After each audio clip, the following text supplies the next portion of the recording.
Magandang araw sa ating mga pinagpala at pinabura ng ating Diyos Ama dahil sa ating Panginoong Hesukristo. Ang topic ngayong araw na ito ay tungkol sa update ng Third Temple.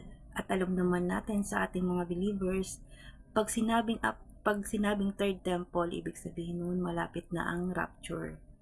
So ang update ngayon guys, nais na nilang umpisahan ang ritual or celebration ngayong October 2025.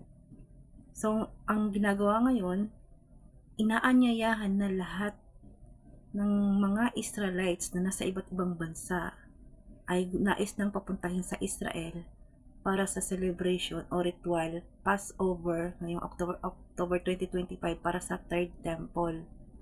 Kaya mangyayari na talaga yung nasa prophecy na pagsasamahin ng ating Diyos Ama lahat ng mga Hudyo at bibigyan sila ng bagong puso na susunod sa ating Diyos Ama.